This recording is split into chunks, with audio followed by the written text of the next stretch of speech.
Tens of thousands of people across the islands are in need of housing, but the supply can't keep up with the demand.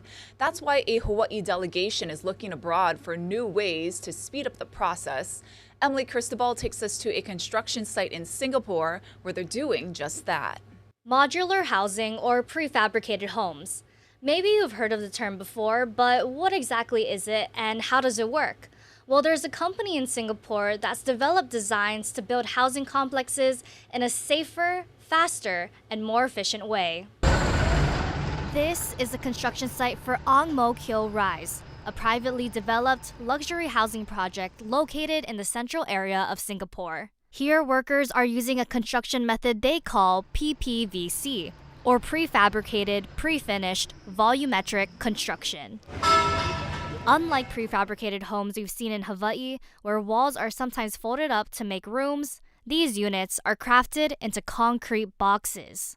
It's all built in an off-site factory where the modules are about 90% finished.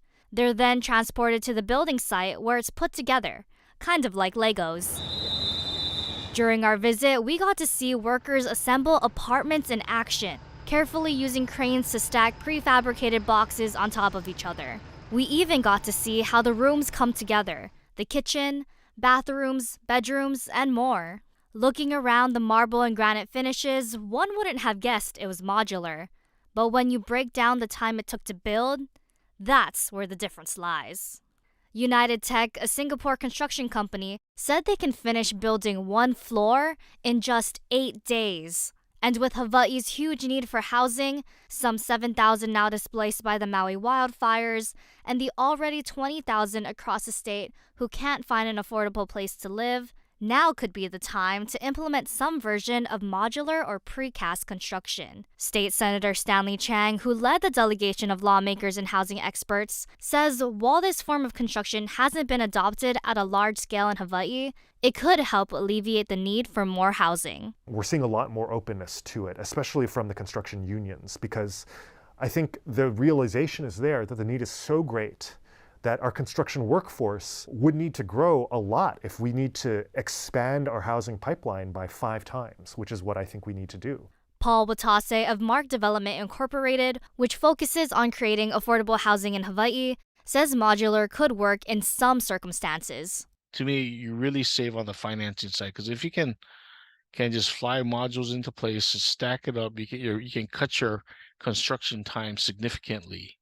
And that financing cost can save a huge amount. But he says this type of construction could be a double-edged sword. If modular housing can undercut our unions and our labor force, that labor force could disappear.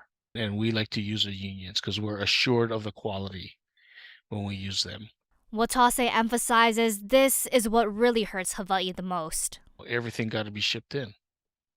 Right, and our cost of materials is way higher than the mainland. Still, lawmakers say the need to increase the supply of housing across the islands is top priority. We have an urgent need for new housing, and if we're able to build a new building, each floor only 6.5 days, that is really quite an improvement over the existing traditional methods that we have here. And that's why I think that that's going to be a big trend that we'll be seeing in Hawaii in the future. While volumetric modular construction could be a solution to meet Hawaii's housing needs, experts say this method would only make sense economically if there is a facility on island creating these prefabricated rooms. Otherwise, transportation and production costs could undermine the benefits of this form of construction. To read and watch more stories from this housing delegation, scan the QR code on your screen. This is Emily Cristobal for Hawaii News Now.